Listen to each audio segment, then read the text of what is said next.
Boa noite, a paz do Senhor.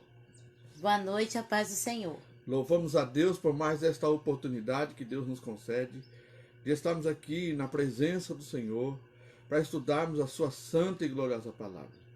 Esperamos que Deus fale ao seu coração e que Ele venha aumentar o seu conhecimento a respeito da vontade e dos propósitos do Senhor. E que você esteja pronto, porque o Senhor vem buscar. E Ele vai querer encontrar um povo preparado, esperando a sua volta. Bom, na aula anterior, nós falamos sobre os aspectos tipológicos a respeito do livro de Levítico. E lemos aí sobre os frutos, os fatos a respeito das 5 ofertas, as 5 ofertas em ordem. Depois falamos sobre o significado das ofertas, sobre a oferta do holocausto, oferta de manjares, ofertas pacíficas. E agora nós vamos continuar na oferta pelo pecado. As ofertas de sangue têm duas classes: cheiro suave e restituição. Holocausto e oferta pacífica são tipos de oferta que exalam um cheiro suave para Deus. As ofertas pelo pecado e de culpa não são, porque são oferecidas quando há alguma ofensa contra a santidade de Deus. Por isso ela não é cheiro suave, né? Por isso ela não é cheiro suave. A oferta pacífica lembra a comunhão com Deus e ao mesmo tempo a comunhão uns com os outros. Porém, quanto à alma, só terá paz quando Cristo tomar o lugar do pecador, né? Que aí representa a oferta pacífica, né? Isso, a oferta pacífica, a oferta de paz, né? Oferta de paz. Vejamos alguns contrastes entre a oferta de pecado e a oferta de culpa. O pecado aqui significa impureza, fraqueza e condição. A culpa é um ato de dívida. Ou seja, a gente tem as duas coisas, né? O pecado, que significa impureza, fraqueza, e a condição.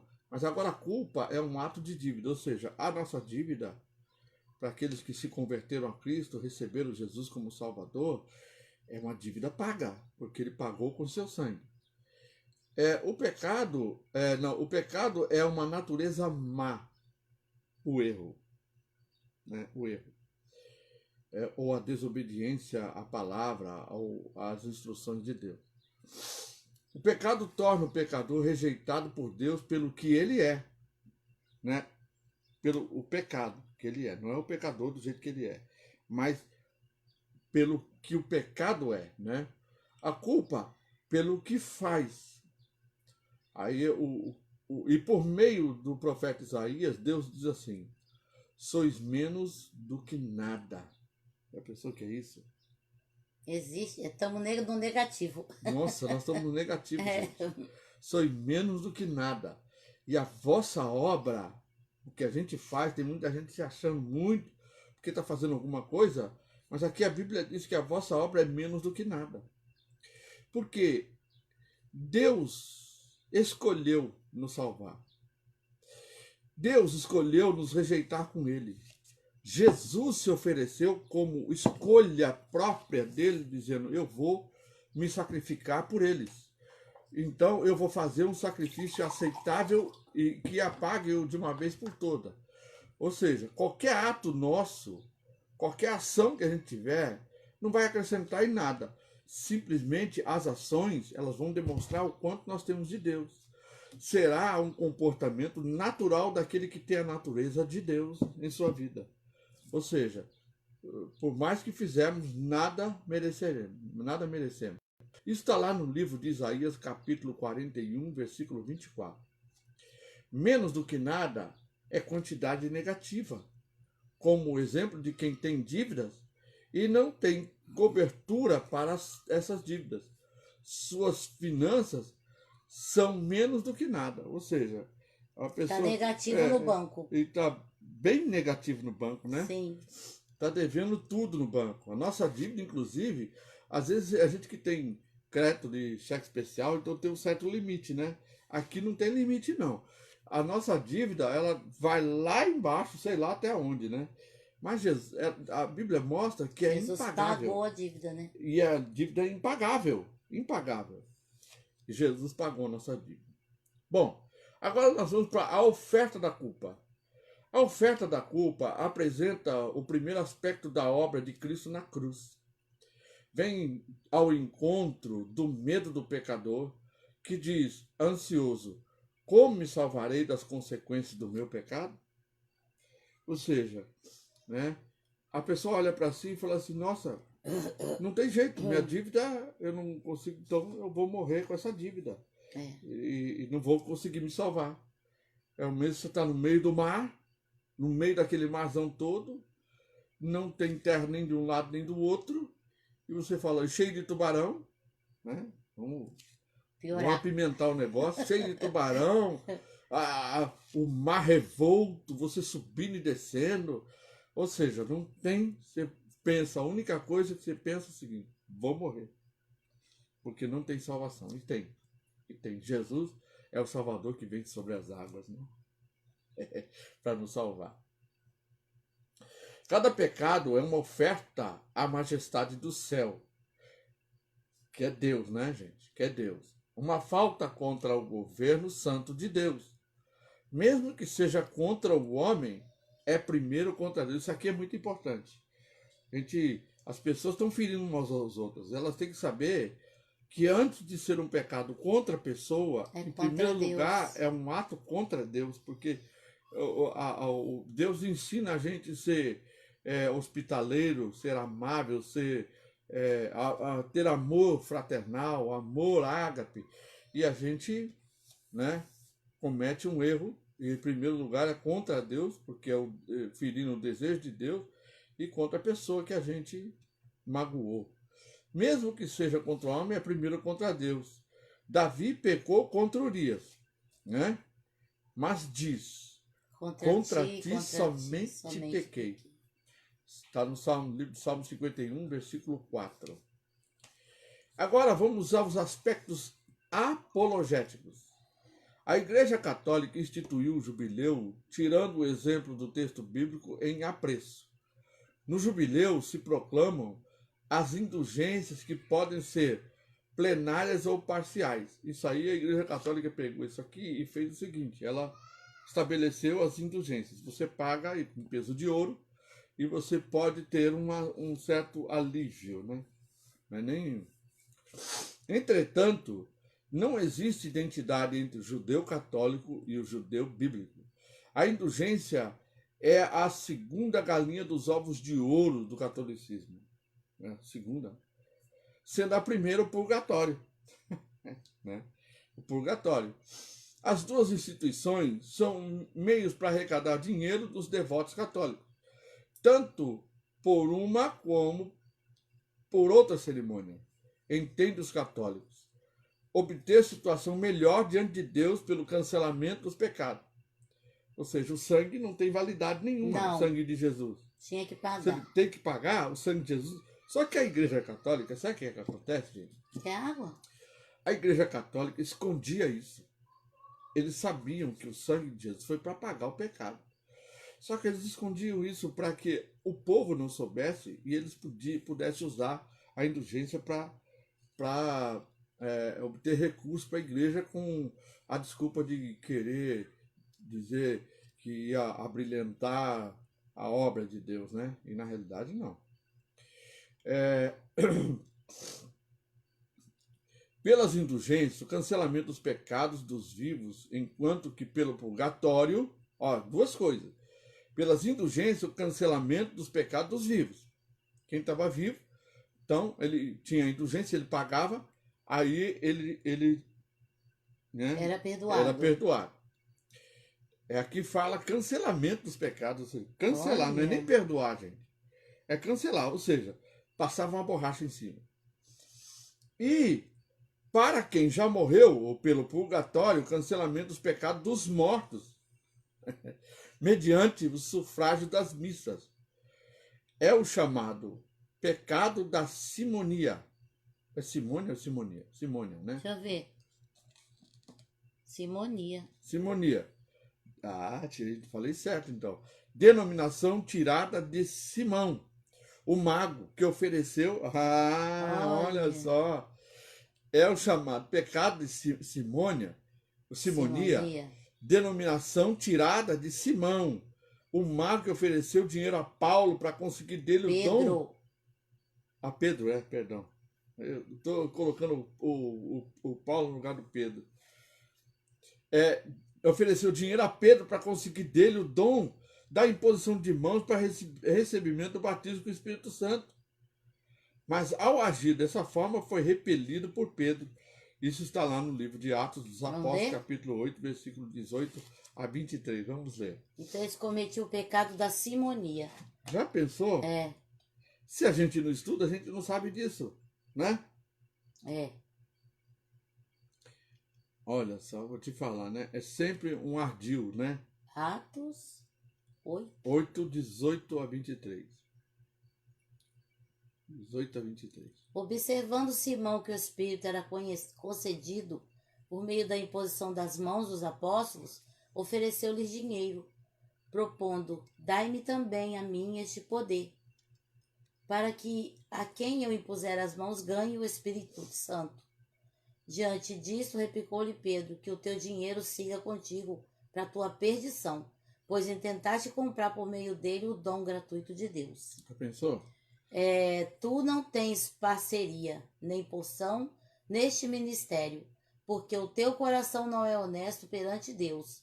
Arrepende-te, portanto, dessa tua malignidade, e ora ao Senhor, é possível que te seja perdoada a intenção do teu coração, pois vejo que estás cheio de amargura e atacado pelos laços do pecado. Já pensou? Ainda havia a possibilidade de ser perdoado, né? É se arrepender. Agora os aspectos históricos. Primeiro falamos dos aspectos apologéticos, né? Agora aspectos históricos. Levítico, por seu caráter do manual didático, destinado a orientar o trabalho sacerdotal dos descendentes de Levi, possui poucas narrativas de acontecimentos. Podemos chamá-lo de um livro parado, ou seja, era um livro que só falava das leis, mas o que ocorria, o que acontecia na história, né? É que nem do Números também. Sim, o Números também é a mesma coisa. No sentido que foi escrito não para contar história, mas sim para definir ações, né? Definir ações. Foi escrito por Moisés durante o pecado do Sinai ou pouco depois. De qualquer forma, as informações históricas são insuficientes para fornecer qualquer data precisa. Para quem entrou agora, nós estamos falando sobre o livro de Levítico, estávamos aqui falando sobre os aspectos apologéticos e agora sobre os aspectos históricos, né? Acabou. Nós vamos agora passar para o capítulo 6 e vamos falar agora sobre o livro de Números. Mas aí que tá, hein, gente? Tem bastante número, né? Tem bastante número. Números bastante não é fácil. Leitura da palavra também.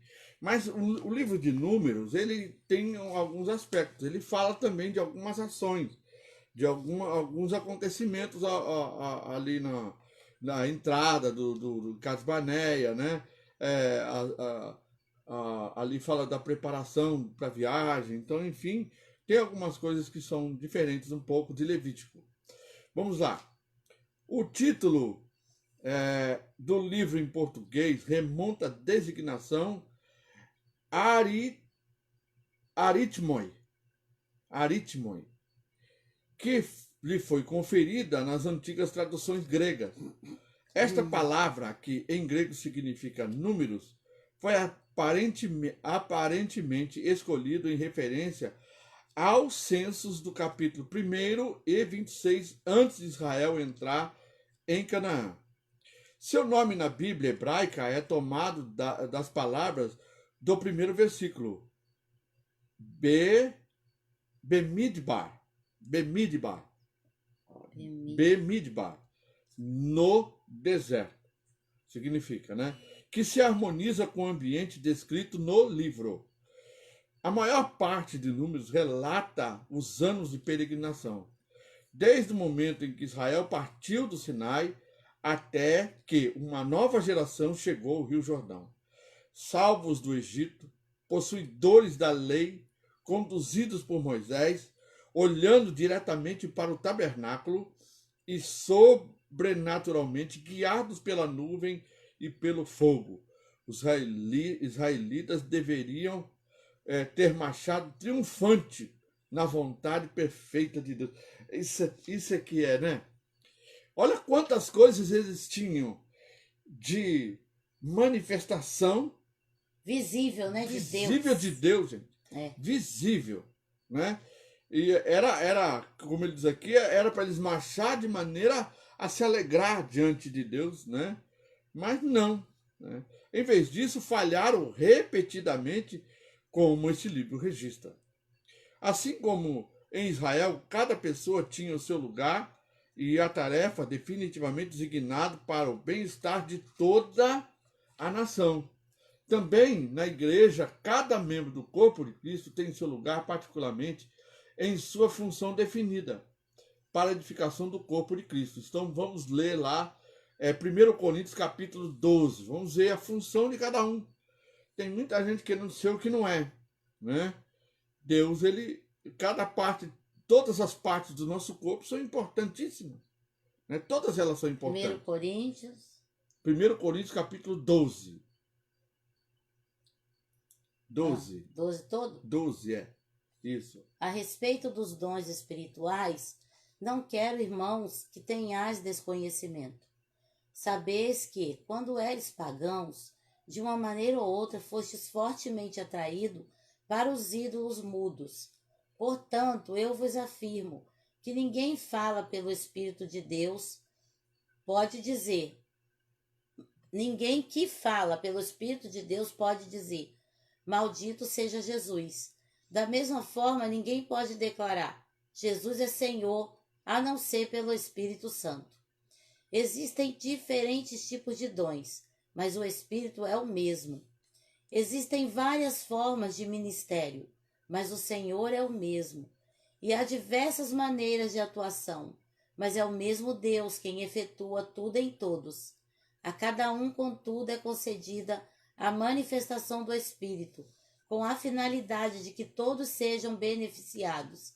Pelo Espírito, a um é dada a palavra de sabedoria, a outro, pelo mesmo Espírito, a palavra de conhecimento, a outro, pelo mesmo Espírito, é outorgada a fé. A outro, você vê, o que fala aqui da fé é uma fé sobrenatural, sim, né? Sim. Não é a fé necessária para a salvação, é algo a mais. Pelo único Espírito, dons de curar. A outro, poder para operar milagres. A outro, profecia. A outro, discernimento de espíritos. A outro, variedade de línguas. E ainda a outro, interpretação de línguas. Entretanto, o mesmo e único Espírito realiza todas essas ações, e ele as distribui individualmente a cada pessoa conforme desejar. Até onde? Vai, continua.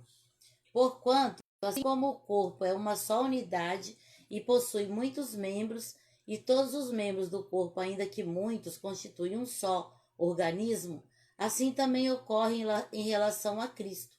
Pois todos fomos batizados por um só Espírito, a fim de sermos um só corpo, quer judeus, quer gregos, quer escravos, quer livres, e a todos nós foi dado beber de um único Espírito.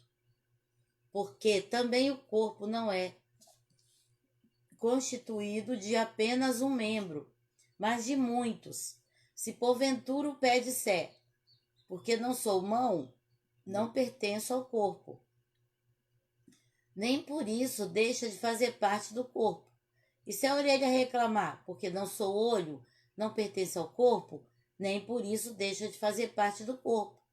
Se o corpo fosse todo olho, onde estaria a capacidade de ouvir? Se o corpo todo fosse audição, onde estaria o olfato? Em verdade, Deus dispôs cada um dos membros do corpo, segundo a sua vontade. Isso é muito importante, né? Porque precisamos saber que nós temos uma posição. Não existe posição inferior e nem superior. existe sim aquilo que Deus designou para cada um que ele fosse, É. né? Sendo assim, há muitos membros, mas um só corpo. Até aqui tá bom, né? Não. Não? O olho não pode ordenar à mão, não tenho necessidade de ti. Tampouco a cabeça pode declarar aos pés, não preciso de vós. Ao contrário, os membros do corpo que parecem mais fracos são essenciais. E os membros do corpo que julgamos serem menos honrosos, nós mesmos os tratamos com maior honra. E os membros que em nós são vergonhosos, vestimos com com decoro especial. Enquanto os membros mais apresentáveis dispensam qualquer tratamento especial.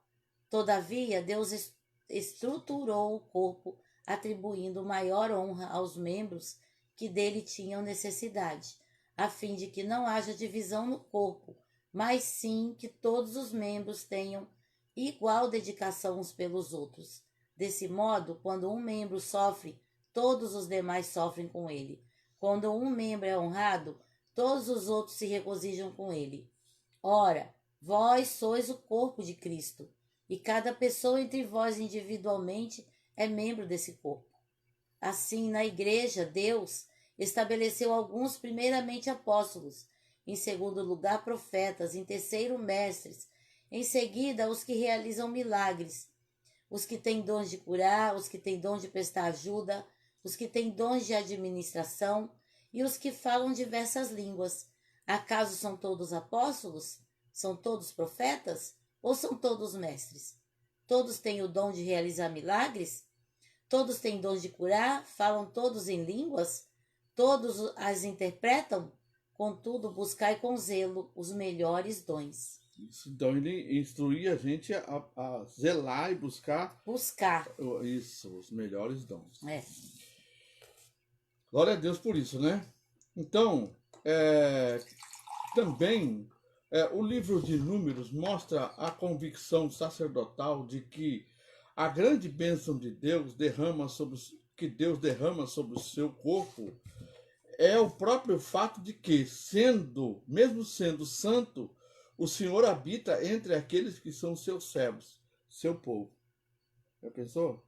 Né? Ele habita, ou seja, né? Ele habita, ele não né? está distante. E habita em nós, pelo Espírito Santo. Isso mesmo. Né? Glória a Deus por isso. É isso que nos conforta, que nos consola, porque sabemos que de nós mesmos, nós não temos nada, mas o Espírito Santo que habita em nós nos capacita. Bom, agora o esboço de Números. Primeiro, agora vai começar uma série de leituras, hein? Já bebeu a aguinha? Já. Glória a Deus. Então, preparação para a viagem do Sinai.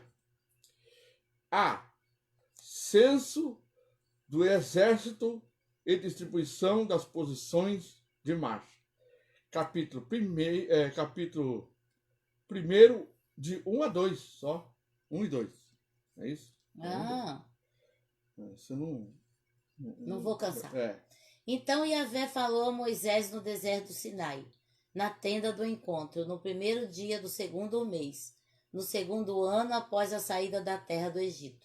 E disse o Senhor: fazei o recenseamento de toda a comunidade dos filhos de Israel.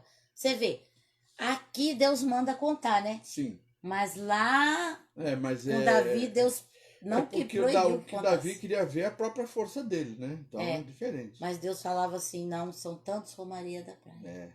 Não, Fazei o recenseamento de toda a comunidade dos filhos de Israel, segundo seus clãs e segundo as casas patriarcais, alistando os nomes de todos os homens, cabeça por cabeça. Ótimo. B. A enumeração dos levitas e a descrição dos seus deveres. Capítulo 3, de 1 a 4. Números, capítulo 3, de 1 a 4. Eis a história da descendência de Arão e de Moisés, quando Yahvé falou a Moisés no monte Sinai. Estes são os nomes dos filhos de Arão: Nadab, o mais velho, Abiú, Eleazar e Itamar. Esses são os nomes dos filhos de Arão, sacerdotes que receberam a unção e que foram consagrados para exercer o ministério sacerdotal. Nadab e Abiú morreram diante do Senhor, no deserto do Sinai, quando apresentaram uma oferta com fogo profano ao Senhor. Como não tinham filhos, somente Eleazar e Itamar serviram como sacerdotes durante a vida de Arão, seu pai. Letra C. A impureza é excluída do acampamento. Leis da lepra, restituição por danos, julgamento de mulheres acusadas de adultério. Aí agora é capítulo 5, de 1 a 31. Ixi, lá vai, hein? Lá vai. Pega a Bíblia de vocês aí e vão me acompanhar.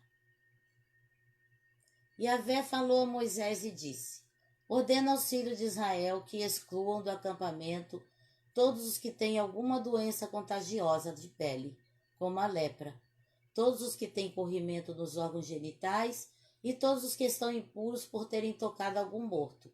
Homem e mulher os afastareis e os colocareis fora do acampamento. Assim, os filhos de Israel não contaminarão seu acampamento, no meio do qual eu habito. Assim fizeram os israelitas, puseram-nos fora do acampamento.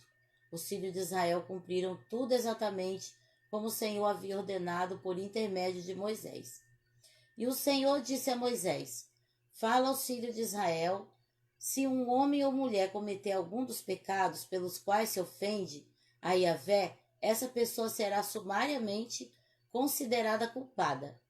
Confessará o pecado cometido e restituirá o valor correspondente ao que é devedor, acrescido de 1/5. Restituirá aquele a quem prejudicou. Quando o Dom Pedro quis botar o quinto aqui no Brasil, foi proclamada a República. Mas aqui tinha que acrescentava 1/5. Mas, se tal homem não tem nenhum parente ao qual possa fazer a restituição, a indenização devida a Yahvé é entregue ao sacerdote, além do carneiro da expiação, por meio do qual o sacerdote realizará o rito de expiação pelo culpado. Ai, deixa eu pôr água, gente, aqui. Porque junta, vou beber a água toda, você vai ficar sem. Tô vendo. Parece até comer churrasco. Tudo aquilo. Tudo aquilo que os filhos de Israel consagrarem e trouxerem ao sacerdote pertencerá a este. As coisas consagradas de cada um lhe pertencem. Aquilo que alguém oferece ao sacerdote será deste. Então o Senhor disse a Moisés: fala aos filhos de Israel, tu lhes dirás: se alguém cuja esposa se desviou e tornou-se infiel, tendo relações sexuais com outro homem, tornando-se assim impura, porém sem o conhecimento do marido, pois não houve testemunha, e, portanto, ela não foi apanhada no ato, contudo, se um espírito de desconfiança vier sobre o marido e o tornar ciumento de sua mulher que está contaminada, ou ainda, se esse espírito de ciúme, vindo sobre ele, o tornar desconfiado de sua esposa, que está, porém, inocente, tal homem conduzirá sua mulher perante o sacerdote e fará por ela uma oferenda de 1 jarro de farinha de cevada em favor dela. Não derramará azeite, nem porá incenso sobre a farinha, porque é uma oferta de cereal pelo ciúme, para que se revele a verdade sobre o pecado. O sacerdote trará a mulher e a colocará diante de Yahvé. Em seguida tomará água em um vaso de barro, e tendo tomado do pó do chão do tabernáculo, o aspergirá sobre a água, e apresentará a mulher perante o Senhor. Soltará o cabelo dela e depositará sobre as mãos dela a oferta memorial, a oferta pelo ciúme, enquanto ele mesmo terá em sua mão a água amarga que traz maldições. A seguir, o sacerdote fará a mulher jurar e lhe dirá: se não é verdade que alguns homens se deitou contigo, nossa, alguns, hein? Nossa, alguns. Algum homem se deitou contigo e que te desviaste e que te tornaste impura enquanto sob a autoridade de teu marido, que essas águas amargas e de maldição te sejam inofensivas. Olha só. Nossa. Quer dizer, era como que ela bebeu um veneno. Entretanto, se é verdade que foste infiel enquanto compromissada pelo casamento com teu marido, e que te contaminaste por haver deitado com um homem, não é teu esposo, o sacerdote fará neste momento a mulher prestar um juramento imprecatório e continuará dizendo que Yahvé te faça no meio do teu povo objeto de desprezo e maldição, fazendo que a tua barriga enche, que a tua coxa descaia e jamais possas ter filhos. Nossa. Que estas águas de maldição penetrem as tuas entranhas, a fim de que o teu ventre se enche e o teu sexo murche. E a mulher responderá, amém, assim seja. Meu Deus. Em seguida, o sacerdote escreverá essas imprecações em um documento e as lavará com as águas amargas. E fará a mulher beber essas águas amargas e de maldição. Essas águas entrarão em seu corpo, causando-lhe amargo sofrimento. O sacerdote então tomará das mãos da mulher a oblação, a oferta de cereal pelo ciúme causado, e moverá ritualmente diante de Yahvé, e a colocará sobre o altar. E tomará um punhado da oblação por conta do ciúme, como oferta memorial, e a queimará sobre o altar. Depois disso, fará a mulher beber dessas águas. E ao fazê-la beber as águas, se de fato ela se tornou impura, enganando a seu marido, então as águas de maldição, penetrando em seu corpo, lhe produzirão amargo sofrimento. Seu ventre inchará, seu sexo murchará, e ela servirá para seu povo de exemplo nas maldições. Se ao contrário ela realmente não se contaminou, mas estiver inocente, ficará livre do castigo e será capaz de gerar filhos. Esse é, portanto, o ritual para o caso de uma mulher que provoca ciúmes em seu marido e se torna impura ao cometer adultério. Ou quando o ciúme se apoderar de um homem porque suspeita da sua esposa, o sacerdote a colocará diante de Yahvé e fará passar por todo esse ritual. Se a suspeita se confirmar ou não, o marido estará livre de culpa. Contudo, a mulher sofrerá as consequências da sua iniquidade. Gente, você já pensou se tivesse essa água hoje? Meu Deus do céu, ia ter um monte de mulher com a barriga inchada, com o sexo murcho e a perna. Mas e os homens? Mas aqui tá falando só da mulher. Só da mulher, mas os homens não tinham não, né? O homem, né? Eu vou te falar, viu? Mas olha, vê como isso é severo, gente. Vê como isso é severo. E vê como hoje as mulheres estão livres dessas coisas, né? Claro que se Isso cometer erro, isso será no juízo, vai aparecer. Porém, já não de imediato, né? Já pensou? Meu Deus. Nos dias de hoje, principalmente, o negócio ia ser feio. Bom, desculpa aí, gente. É que às vezes eu penso que acho A imaginação vai longe. Bom, agora de Nazireu, tipificando a vida dedicada, a bênção. Capítulo 6, versículo de... Opa, sou eu. 6 de 1 a 27. Caramba, agora livrei a mulher de ler. Peraí, deixa eu pegar a aguinha aqui, porque o negócio aqui vai ficar feio. Nossa, ela bebeu quase toda a água. Poxa, amor. Olha. Ainda tem. Bebi toda a água, nada. Quase toda. Pode reclamão. Encerrar aí. Bom. Tampa. A gente trouxe até uma garrafa térmica aqui, porque tá calor. Estamos preparando para ler aqui, gente. O Senhor disse a Moisés: fala a israelitas, aos filhos de Israel.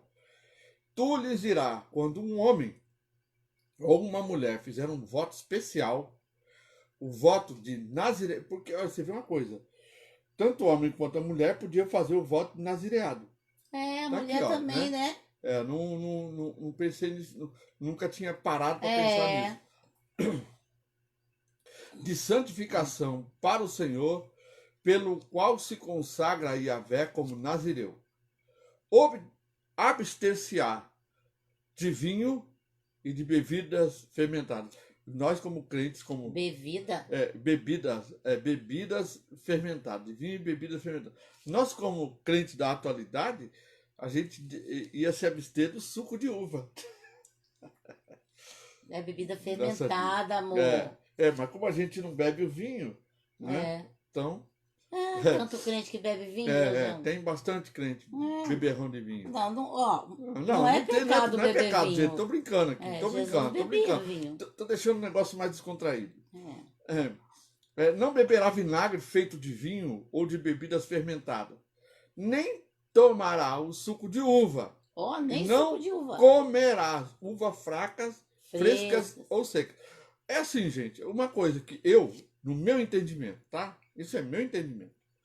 Eu acho que devia ser servido na ceia vinho. Que a Bíblia diz que é vinho. Mas tudo bem.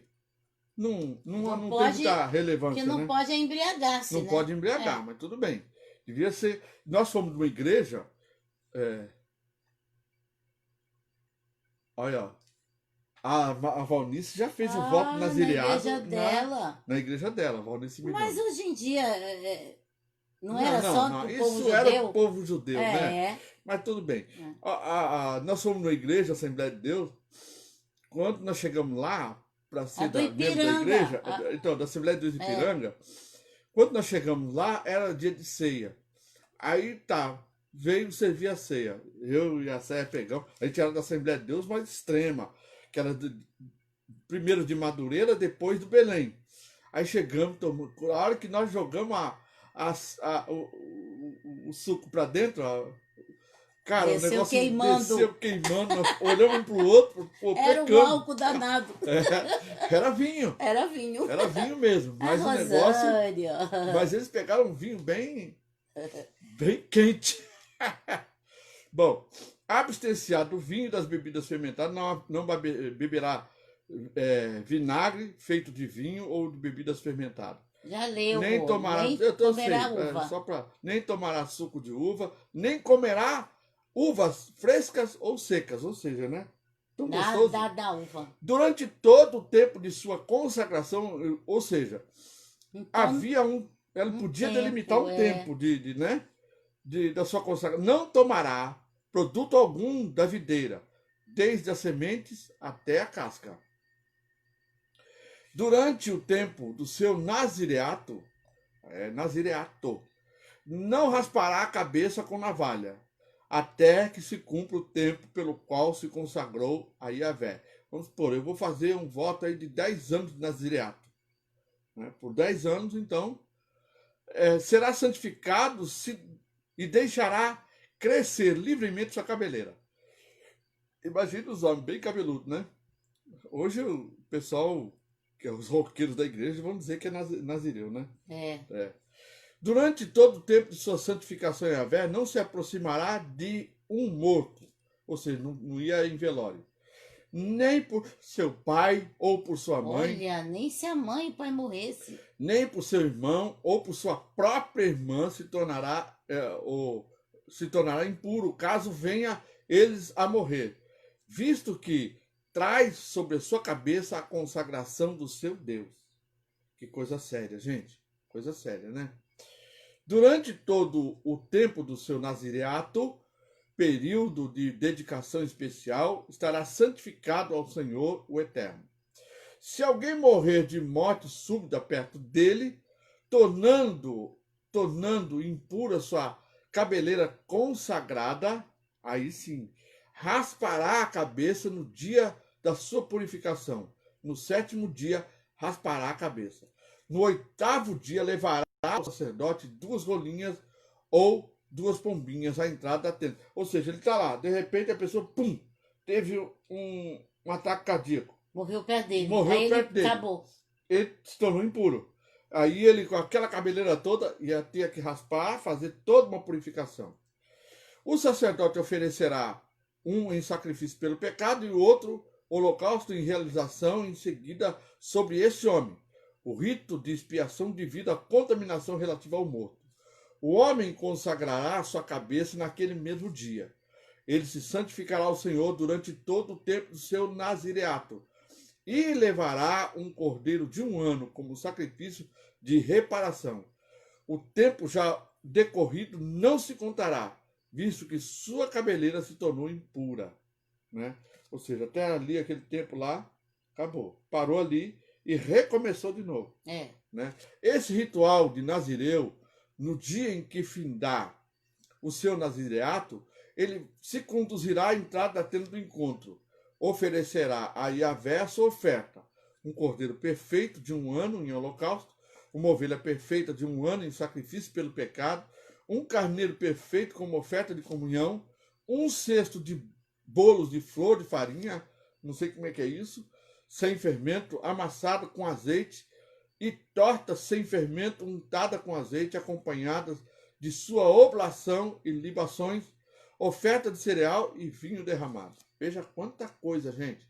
E o sacerdote, havendo trazido tudo isso perante o Senhor, perante Deus, o Senhor apresentará o seu sacrifício para anular os pecados e a oferta que será completamente queimada, o holocausto do Nazireu. Oferecerá um sacrifício de comunhão com o carneiro e com asmos, pães sem fermento do cesto. O sacerdote também apresentará a oblação e a libação que acompanham o sacrifício. Em seguida, o Nazireu raspará a cabeleira santificada. Ou seja, parou o nazireato. Rapará.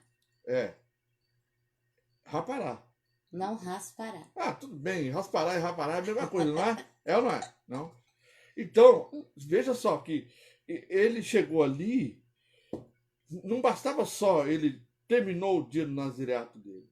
A cabeleira dele era santa. Era santa. Ou seja, ele tinha que raspar e olha só o que acontece.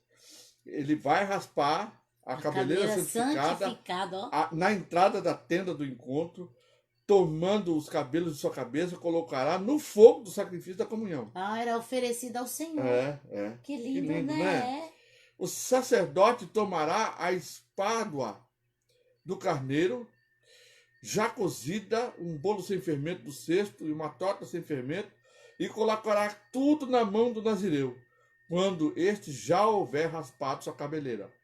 O sacerdote os erguerá em apresentação diante de Yahvé, e a parte santa que pertence ao sacerdote, além do peito, que é apresentado, da coxa, que é reservado, depois disso, o nazireu poderá beber o vinho. Este é o ritual do voto nazireu e da oferta dedicada a Yahvé, e de acordo com a sua separação, sem contar qualquer oferta que queira dedicar. Cumprirá, pois, o voto que tinha feito conforme o ritual do nazireu. Até o 21? Ou até o 26? 27. Até o 27. Então disse o Senhor a Moisés: fala a Arão e aos seus filhos e ordena-lhes: assim abençoarei os filhos de Israel, direi a eles: Yahvé, o Eterno, te abençoe e te guarde. Isso aqui é a bênção, né? A bênção sacerdotal. Que né? O Senhor te abençoe. Aí, então é assim, vamos lá de novo, para ficar bem bonito. Aleluia. Isso aqui é muito lindo, gente. Fala a Arão e seus filhos e ordena-los: assim abençoareis os filhos de Israel, direi a ele: Yahvé, o Eterno, te abençoe e te guarde. Faça o Senhor resplandecer o seu rosto sobre ti e te agracie. Que o Eterno revele a ti a sua face de amor e te conceda a paz. Né? Que coisa linda, né? A face de Yahvé de amor. Glória a Deus, aleluia. Coisa linda. Assim eles invocarão o meu nome sobre todos os israelitas e eu os abençoarei. Amém. Glória a Deus, glória a Deus.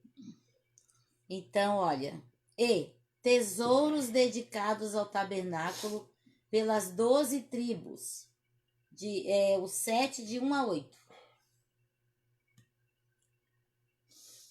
No dia em que Moisés concluiu a armação do tabernáculo, a tenda sagrada, ele ungiu e o dedicou ao serviço de Deus, junto com seus utensílios, igualmente ungiu e consagrou o altar e todos seus objetos.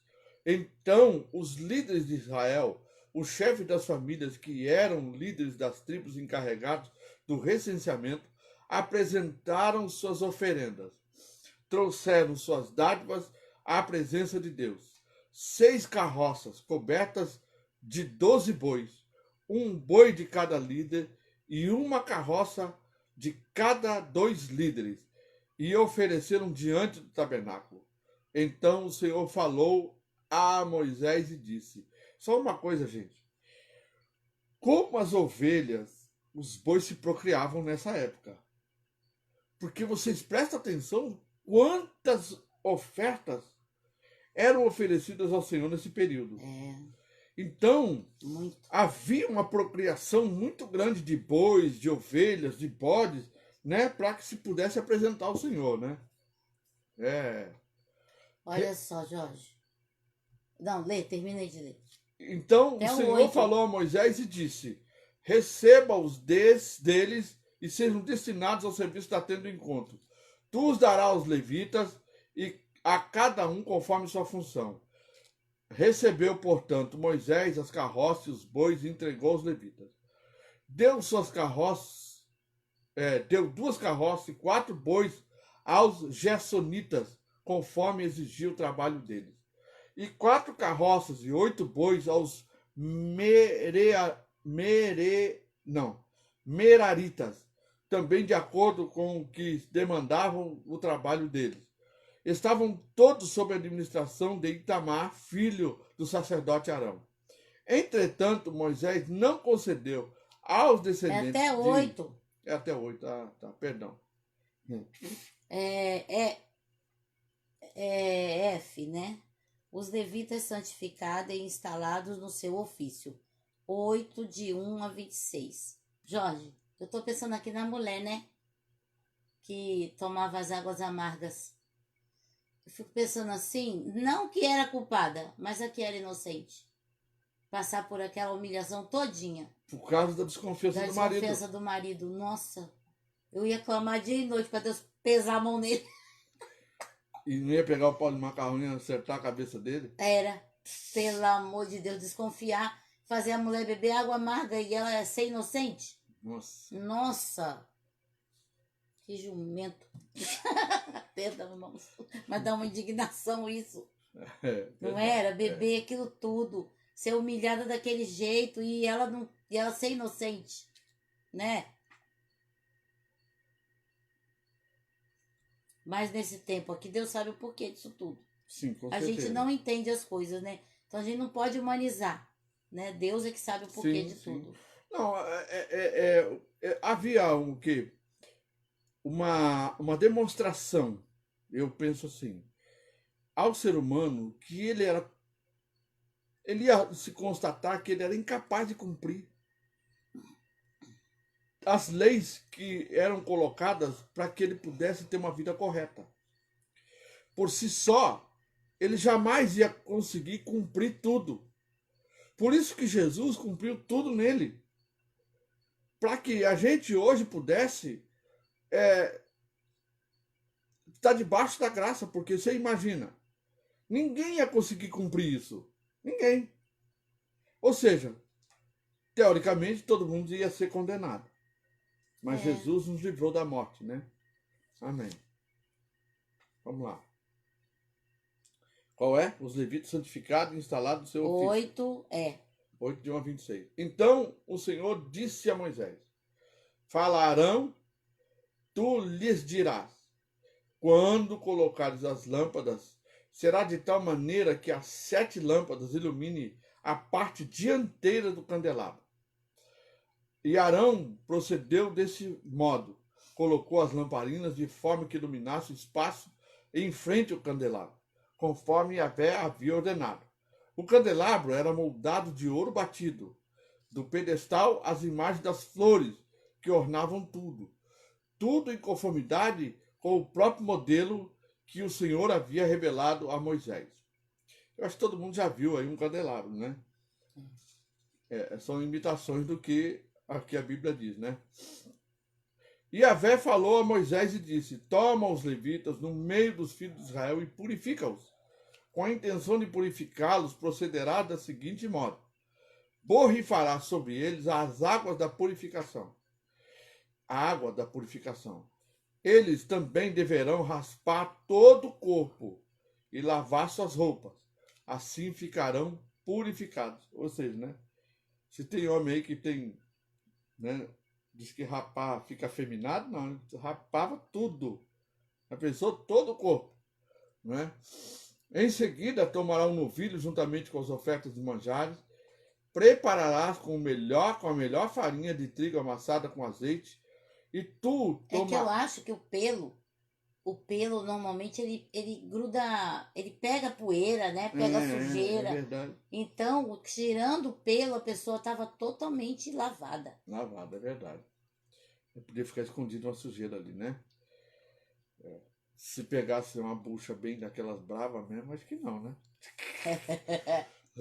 Mas Deus mandava já raspar de uma vez. É.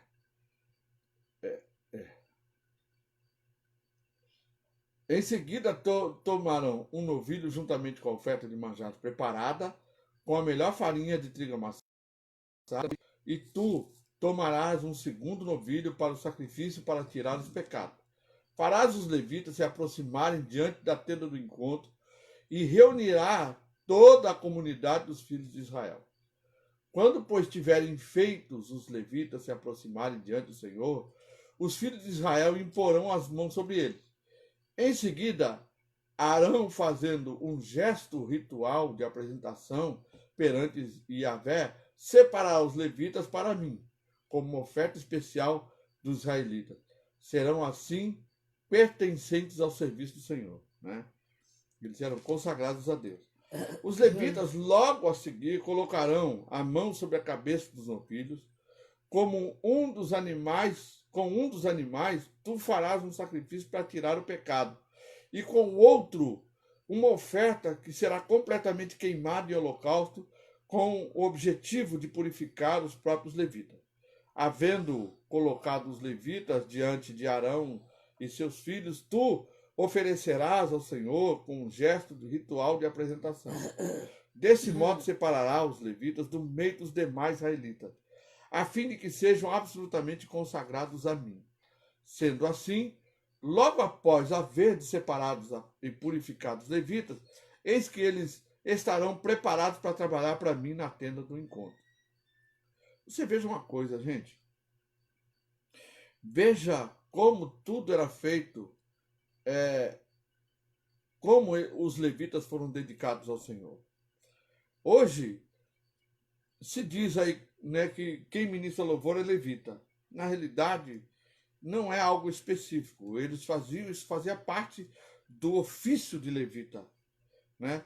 Quer dizer, na realidade, os levitas eram filhos de Levi. Eles eram, né, separados para Deus. Assim, aí hoje tem a mania aquela de falar, os levitas, os levitas, os levitas. Mas se você observar aqui, levita era consagrado ao Senhor, separado para o Senhor. Então, se querem usar essa Mas, amor, olha, prerrogativa, se for ver, todo crente tem que ser levita. tem que Todo, ser levita. não só o que Não, canta. então, é o que eu estou falando. Porque nós somos consagrados ao Senhor. Porque o Senhor deu a vida por nós, Sim. Nós então somos dele. Então, todos E vivemos servem. para ele. Então, todo crente Não é é levita. uma coisa específica. Não. Ah, o cantor é levita, e os E outros tudo não. que a gente faz é para o Senhor. Isso, Tudo. tudo é. Eles são os filhos de Israel que deverão ser inteiramente dedicados a mim.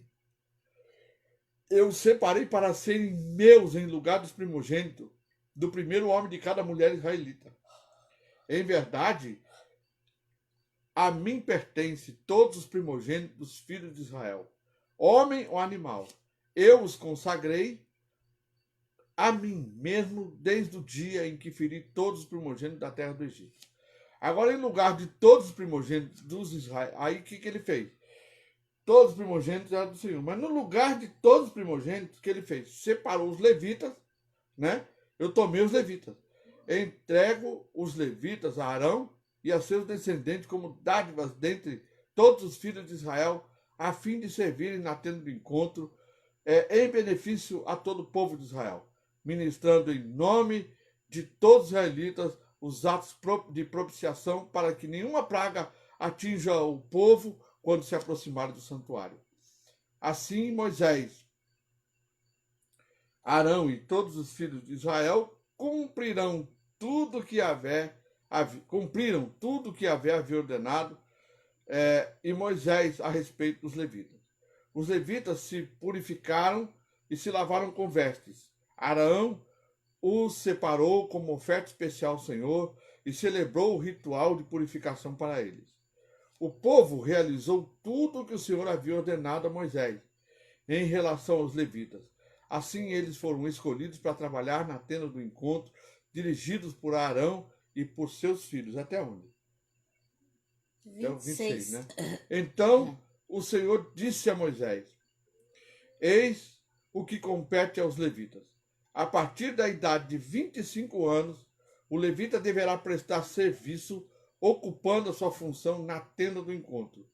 A partir dos 50 anos, ou seja, aposentadoria, não estará mais obrigado a esse ministério. Deverá afastar-se do seu ministério regular e esse trabalho não mais realizará. Deve 25 anos. 25 anos. Né? Eu acredito, gente, não sei, que deveria também chegar a ser um momento triste, né? Porque até ali ele trabalhou para o Senhor e agora significa que ele... Não, Jorge. Cumpriu o papel né? dele, né? Mas devia ser triste, que estava tão acostumado, né?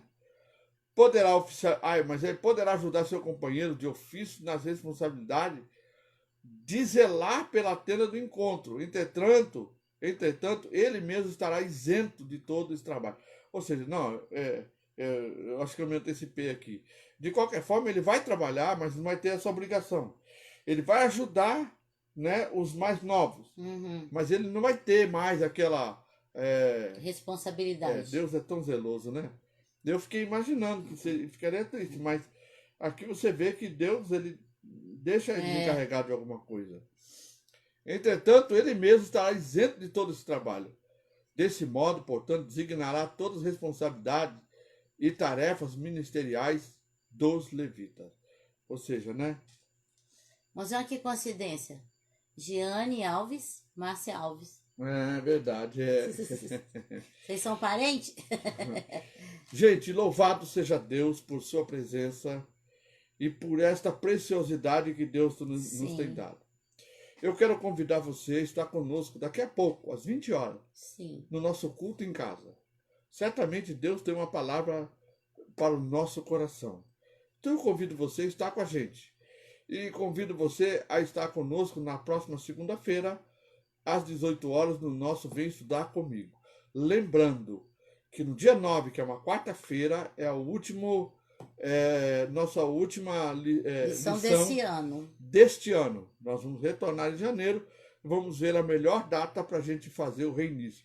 Mas nós vamos mandar o banner para dizer quando será, né? Nós vamos também, deixa eu dar outro recado.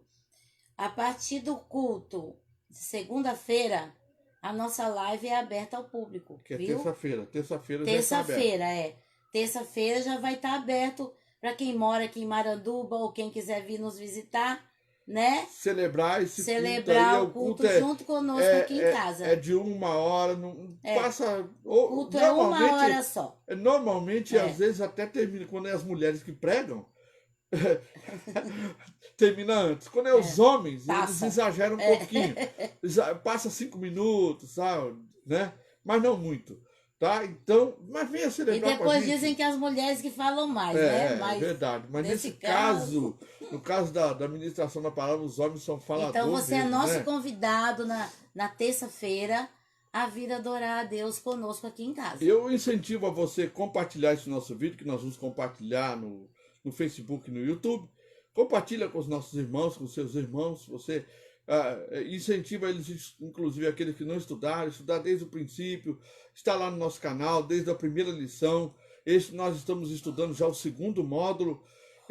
Tem aí quase 100 vídeos, né, que nós gravamos, estão lá como um tesouro, né, de estudo.